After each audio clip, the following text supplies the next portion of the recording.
Señoras y señores, muy buenas noches, bienvenidos. Aquí estamos en El Timón, una nueva edición en vivo hasta las 11 de la noche.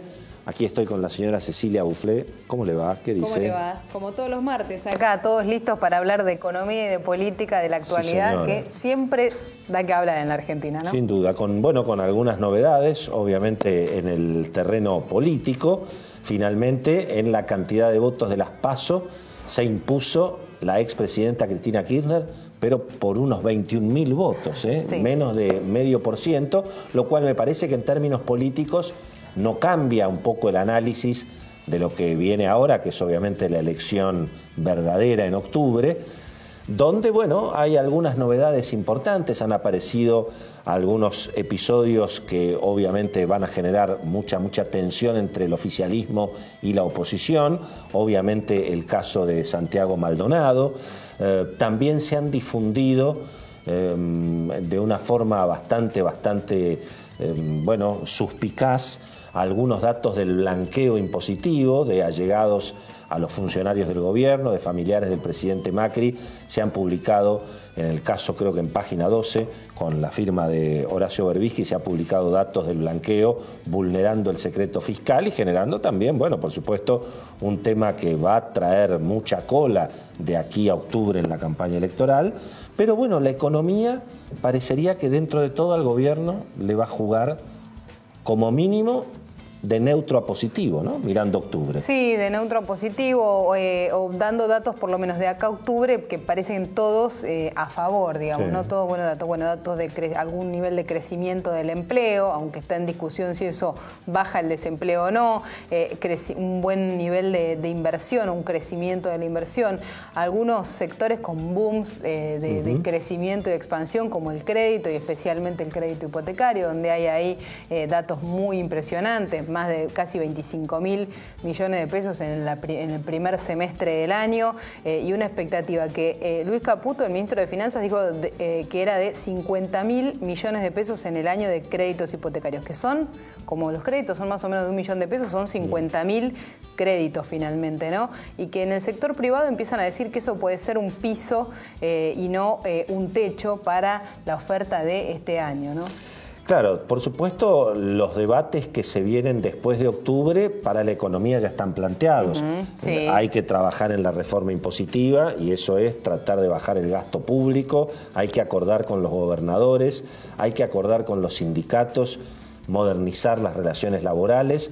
Son todos temas, bueno, que siguen pendientes. Esto sigue más allá del... O sea, el gobierno le fue bien en las elecciones, hay un alivio en el mundo económico, porque parecería que hay un problema menos, y no es menor el problema menos que hay, pero las otras historias siguen vigentes. El déficit fiscal es muy alto, la reforma impositiva, mucho parecería que no va a ser, digamos, muy de golpe, que todo va a seguir siendo gradual.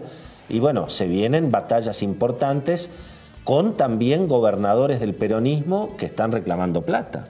Eso también es todo un tema que se viene. Absolutamente. Ahí la reforma impositiva o la reforma laboral son temas que el gobierno empieza a dejar trascender en los medios, pero con el detalle o la letra chica cerrada, bajo 7 llaves, encriptada esa información. Y claro, porque probablemente, alguien me decía esta semana, la reforma tributaria, el presidente Mauricio Macri la aprobó. Ahora falta que la apruebe el ala política. ¿Por qué? Bueno, porque va a ser difícil de digerir políticamente probablemente una reforma tributaria que tenga algunas rebajas de impuestos, pero del otro lado, mientras el déficit fiscal esté vigente, va a tener algunas subas de impuestos también, ¿no? Tal vez la mejor noticia para el gobierno en materia económica es que los mercados financieros están imparables, ni siquiera... La cuestión de los misiles en Corea, hoy hubo todo un susto en los mercados, pero finalmente las bolsas terminaron para arriba. Hay sobreoferta para financiar o para comprar bonos argentinos cuando sale el gobierno a colocar deuda. Los niveles de la bolsa en Buenos Aires, en Nueva York, están en récord prácticamente históricos. Dicen que ni siquiera van a subir las tasas de interés en Estados Unidos. Entonces el dólar se está debilitando y bueno, sube el precio de la soja, sube el precio del euro. Es decir, está en un escenario internacional no tan malo mirando las necesidades del gobierno, ¿no? Sí, absolutamente. ¿Y la política, mientras tanto? Y la política está Beto Valdés con nosotros, obviamente, nuestro columnista político, uno de los periodistas mejor informados de la Argentina. Y bueno, se han conocido los números del escrutinio de la provincia de Buenos Aires, donde Cristina sacó más votos que lo que sacó Cambiemos, Beto, pero en términos políticos me parece que el análisis sigue parecido al que se sostuvo desde el arranque, digamos, desde el domingo de las elecciones, ¿verdad?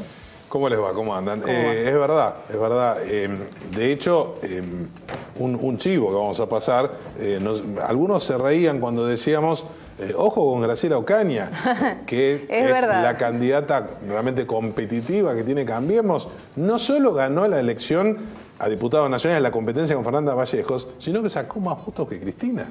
Claro. Ese es otro dato, digo, para enmarcar, bueno, lo buena candidata que evidentemente es la Hormiguita, sino además la pobreza en base a las expectativas del resultado final de estos 23.000 votos, muy poco, sabor a poco y esencialmente, y eso es lo interesante, por más que mañana vamos a ver un acto en La Plata de Cristina, festejando y tratando de relanzar su campaña electoral, quizás con algunas novedades. Se especula con que quizás tenga que modificar un poco el estilo Zen. Ahí se hablaba de la posibilidad y que había un debate en su entorno respecto a si iba a ir, por ejemplo, al programa de Susana Jiménez, que algunos dicen que no, otros dicen que sí, gran despelote, pero lo concreto y lo interesante en cuanto a la información y mirando hacia adelante, como nos gusta siempre, la fotografía con que se cerró este resultado, este empate técnico, no solo es una mala noticia, sino que confirma de alguna manera lo mal posicionada que queda la expresidenta de cara a octubre. Y eso lo hacemos o lo planteamos no solo desde el punto de vista de las perspectivas, es decir... ¿Por qué se da como que lo más probable es que finalmente Cambiemos gane en octubre en la provincia de Buenos Aires? ¿Cuáles son los elementos objetivos que permiten hoy, digamos, suponer esto?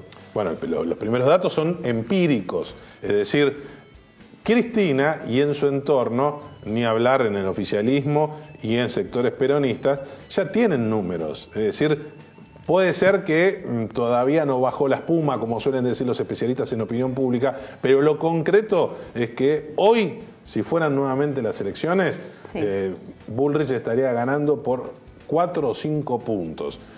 Ahora, fuera de eso, que insisto, todavía es muy fresco, las elecciones son el 22 de octubre, no parecería que vaya a ocurrir nada muy diferente, pero lo concreto es que se especula, primero, recordemos, normalmente siempre participa más gente en las elecciones generales que en las PASO. Eso nosotros lo veníamos destacando. Atención, en la provincia de Buenos Aires es baja la participación en los lugares donde estaba fuerte Cambiemos. Y se confirmó. Es decir, el nivel de participación en la provincia de Buenos Aires fue alrededor del 74-75%. En la primera, y sobre todo en los distritos pobres, y en la tercera sección electoral, en La Matanza, Florencio Varela, Berazategui, rondó el 80%. Es decir, no va a ir más gente a votar por Cristina en esos lugares donde le va bien. En los lugares donde Cambiemos, la boleta que encabezaba Esteban Bullrich, le fue bien y ganó por paliza, tenés niveles de participaciones del 71 al 73%, es decir, que es muy probable que vaya a participar más gente. El gobierno va a trabajar mucho en esa cuestión, mucha gestión y mucho miedo a Cristina, seguir con la polarización para lograr lo mismo que pasó entre las PASO, mejor dicho, entre la primera vuelta, entre las PASO de 2015 y la primera vuelta, es decir, octubre. ¿Qué fue lo que ocurrió? 10 puntos más de gente fue a participar a la provincia de Buenos Aires. Eso fue lo que permitió claramente... Si va más gente a votar, la lógica sería que eso beneficie a Esteban Bullrich. Y dicen que es 8-2 o 9-1 a favor de Cambiemos. Es decir, Cristina necesita que participe la misma gente o menos. Claro. Ahora, a pesar de este empate técnico en la provincia de Buenos Aires, la agenda de la oposición, mirando la campaña electoral, parecería que la está dictando claramente Cristina. Veamos algunos casos. Obviamente el caso Maldonado, el caso de el blanqueo de los funcionarios allegados al gobierno, que se intenta, bueno, pero se intenta generar un escándalo. Que recién empezó, por supuesto. Se viene una movida muy fuerte. Es un tema muy, al respecto. Sin ninguna duda. Además hay, bueno, por supuesto, pases de factura seguramente internos dentro del gobierno con esta cuestión. Pero la idea es tomarlo desde el kirchnerismo como un tema para apuntarle al presidente. Claro, bueno. Claro. Al igual que el caso Maldonado, claramente.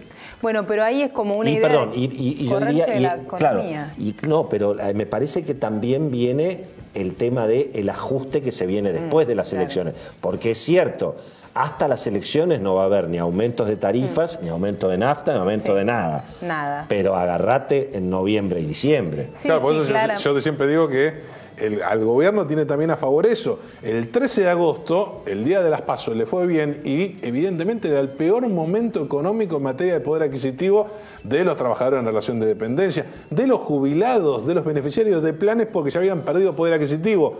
Ahora reciben el aumento el mes que viene y el domingo 22 de octubre va a ser el mejor momento económico, no solo que en las PASO, sino incluso mejor que noviembre y diciembre, donde ahí se van a sentir claramente los ajustes que se vienen. Bueno, probablemente eso es lo que marcó esta agenda en la que la economía, se sigue hablando de la economía, Willy, es cierto, pero pasó de hablarse de la economía, de lo que había pasado con la economía a poner el temor en el futuro. Claro, bueno, porque el fantasma dejó de ser el que estaba presente, dejó de ser esto una catástrofe porque nadie lo está percibiendo como tal, pero se empieza a mostrar el escenario de pánico hacia adelante. Claro, no dio resultado el catastrofismo económico, ahora se intenta desde la oposición una especie de catastrofismo institucional. Insisto, esto es una dictadura. Claro, pero Cristina lo marca y ahí siguen. Pero ayer salió, Massa, pero por eso ayer salió Sergio Massa también con la foto de Maldonado, es decir, Beto Valdés decía el otro día en la radio algo interesante.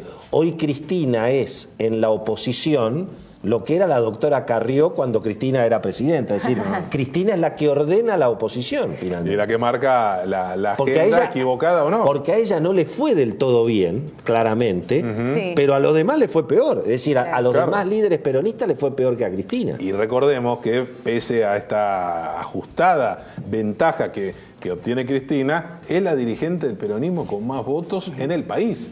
Es decir, no hay ningún dirigente peronista que se le acerque un poquito, porque por distritos grandes, que Schiaretti en Córdoba le fue mal, que es el segundo distrito de importancia. No hubo otro peronista ganador fuerte que se despegara y ganador fuerte espacio, ¿o no? Y sobre todo en distritos grandes. Claro. Porque Gildo Infran sigue arrasando. Bueno, nadie lo ve le fue muy bien a Mansur y al Perovich, más del 50%, pero no son los distritos realmente emblemáticos e importantes. Por eso lo interesante es que en definitiva se sigue, mientras planteamos esto, se sigue profundizando un escenario a propósito de lo que planteaba recién Cecilia, que me parece que es lo que se viene de alguna manera, más allá de la reforma previsional, de la reforma laboral, que en el peronismo nadie lo toma en serio eso, consideran que es todo fulbito para la tribuna. ¿Por qué? Porque dicen, número uno, el famoso tema que nos anticipaba acá Willy hace un par de semanas, la famosa, digamos, concretamente, demanda que existe en la Corte Suprema de Justicia para actualizar el fondo del conurbano de la gobernadora María Eugenia Vidal, que le pone los pelos de punta a los gobernadores, pero también a la Casa Rosada. Claro. De hecho, vos fíjate que lo que cuentan en el ambiente judicial y en el ambiente político, que Gustavo Lopetegui fue uno de los encargados de hacer lobby en la Corte, primero para que no saliera el fallo antes de las elecciones, porque en algún momento se había especulado con eso, y que la gobernadora iba a contar con recursos hacia octubre, ya con el fondo de conurbano. Evidentemente Lopetegui no quería tener un problema, Lopetegui o el presidente, ya con los gobernadores. Claro, con el resto de los gobernadores. Exactamente. Entonces, claro, la cuestión no es que no es que no la quieren ayudar a María Eugenia, digamos, ¿no? Bueno, claro. ¿Qué depende de quién la ponga. ¿Qué silencio? Depende de quién la ponga. ¿Quién sea que tenga que abrir la billetera? A ver si viene un fallo, como dicen algunos salomónicos, que le dé la razón a Vidal y que le digan, Mauricio, poné la voz. Claro. Digo, hay toda una cuestión muy interesante, pero lo cosa concreto... que puede pasar Bueno, Gabriela Claramente, Michetti, ¿no? Gabriela Michetti dijo esto lo tiene que arreglar la política, no la justicia. Bueno, eso es lo que piensan en la Corte. Se puso no en el lugar de María Eugenia, justamente. Y en definitiva es interesante porque lo dice la vicepresidenta de la Nación, la presidenta nata del Senado, y son los legisladores quienes tienen que resolver esta cuestión. Ahora lo concreto que dicen desde la Corte, muchachos, no se hagan ilusiones, falta mucho tiempo, tenemos otro timing, no estamos ansiosos ni nos van a apurar, ya venimos de un lío grande como el famoso 2x1 por el tema de derechos humanos, entonces lo que dicen es que esto hay que postergarlo, no habría que descartar que incluso que el fallo se conociera recién el año que viene. Bueno, ¿al gobierno le conviene eso? Depende. Porque tiene más libertad para negociar con los gobernadores. Vos fíjate, hay otro tema, los gobernadores del PJ, los famosos dadores de gobernabilidad, les fue muy mal en las elecciones. Los Schiaretti, los Urtubey. Los Urtubey, los Schiaretti. Quedan interpelados. Es decir, ¿qué dicen hoy? Nosotros, haciéndonos los buenos, sacándole leyes y demás, realmente nos fue mal. Y al club del helicóptero le fue mejor. Le fue mejor a Agustín Rossi que a Bordet en Entre Ríos. Para no hablar de Cristina. O algún candidato de Cristina. Entonces dice, ahora nos tenemos que endurecer, porque evidentemente eso garpa desde la oposición, no ser buenitos. Y además, dice, ya que hay mucha bronca entre los gobernadores, y ni te cuento José Manuel de la Sota, que hoy ejerce una especie de liderazgo dentro del peronismo, está realmente indignado y es uno de los ideólogos de esta idea que se han comenzado a enviarle al Ministerio del Interior y a la Casa Rosada, de decir, muchachos, prepárense porque nosotros queremos. Número uno, olvídense de la ley de emergencia económica. Si la economía está tan bien, vence a fin de año, ¿para qué la vamos a prorrogar? Número dos, impuesto al cheque. No se lo vamos a aprobar tal como está si no hay una compensación a cargo, es decir, coparticipemos de otra manera. Recordemos que el impuesto al cheque en líneas generales siempre favorece más a las provincias chicas. Es Urtubey uno de los que encabeza este reclamo. Y hay otro dato que dicen, queremos coparticipar todo, absolutamente todo, incluso los famosos planes históricos que reparte el Ministerio del Interior, como era los que repartía Corach. Los ATN, los aportes del Tesoro de la Nación. Absolutamente todo. Entonces, digo, no es que van a lograr ese objetivo, pero evidentemente la interlocución va a ser muy interesante. Me parece que ahí hay un escenario atractivo. Cómo juega Cristina en el Senado con esta cuestión con Pichetto, los gobernadores. Por eso en la Casa Rosada no cabe ninguna duda que el presidente Macri, consciente de esta situación, que dice, le quiero ganar más a los gobernadores que a Cristina, quiero ganarle a Urtubey en Salta, quiero ganar Chubut, quiero ganar Chaco. Esa es la bajada de línea, dice, se puede ganar y evidentemente para negociar con estos muchachos, como con los dirigentes sindicales que solo piden plata, eso dice el presidente, hay que hacerlo con dureza. Bueno, allí está la historia. Mientras tanto, digamos, Cecilia, que ha sido una semana donde el mundo económico, el mundo empresario, el sector financiero ha respaldado en forma unánime al presidente, al gabinete. Hemos tenido varias cumbres, varias reuniones de negocios esta semana, la del Council of Americas, la de AEA. Sí, estuvo hoy hubo una reunión del ministro Duhovne con la UIA. En el Council de las Américas era una especie de euforia. Era un día, tuvieron que agrandar el salón, había más invitados que nunca o más asistentes que nunca. Ahora, de todas maneras, ahí, si bien había mucha euforia, mucha celebración de el resultado de las elecciones y también de la dureza que había mostrado el presidente Macri con la CGT o con el sindicalismo, también es cierto que había en todas las reuniones más técnicas o en los paneles más técnicos una frase clave que era: hay que ver el déficit fiscal, las inversiones, así como se le pide paciencia al gobierno. Varios de los empresarios, Susan Sigal especialmente, dijo, a los empresarios también hay que tenerles paciencia, porque las decisiones de inversión llevan tiempo, ¿no? Estuve mirando la revista The Economist, que tiene un cuadrito en la última página donde muestra cómo están todos los países. La Argentina, el déficit fiscal de la Argentina es el doble del promedio. No es que están todos los países con déficit fiscal. Por supuesto, el déficit que mide la revista The Economist, que le da 6 a la Argentina. No le da ni el 4 que dice el gobierno, ni el 8 que dicen los economistas, digamos, más rigurosos desde el punto de vista fiscal. Pero guarda, es un tema que no se resolvió todavía. Sí, y ahí hay una mirada sobre el endeudamiento, ¿no? Está la actitud con el endeudamiento que, si bien nadie cree que en el corto plazo haya un escenario de crisis ni demás, parece que la posibilidad de tomar deuda está garantizada, siempre puede aparecer ahí un cisne negro, ¿no? Muy bien, es el último bloque del timón, el último bloque, mi favorito, para preguntarle a la señora Cecilia Bouflé. Cecilia, ¿qué tenés para contarnos antes de irnos? Tengo un chisme con alguna parte encriptada todavía. En septiembre sabremos el detalle de el mundo de las hipotecas, que está bastante revolucionado y mucho movimiento ahí en el mundo del crédito hipotecario. Uno de los bancos privados más jugados, que está jugando más fuerte en ese mundo, sale con el crédito a 30 años. Sale a mediados de septiembre con 30 años, igual que la banca pública. Hasta ahora había alguna muestra así parecida de 30 años con el Superbil, pero muy chiquita. Va ahora un banco grande jugando fuerte también con 30 años de crédito hipotecario UVA, ¿no?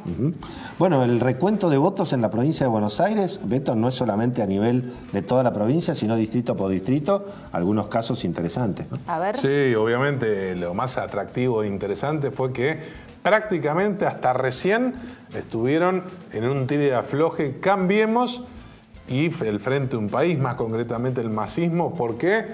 Por la elección local a concejales. ¿En dónde? En Tigre. Uy. Donde Gisela Zamora, la esposa del actual intendente, un hombre obviamente muy cercano a Massa, en primera instancia aparecía perdiendo, según decía Cambiemos, a manos del actor Segundo Cernadas, que le estaba ganando.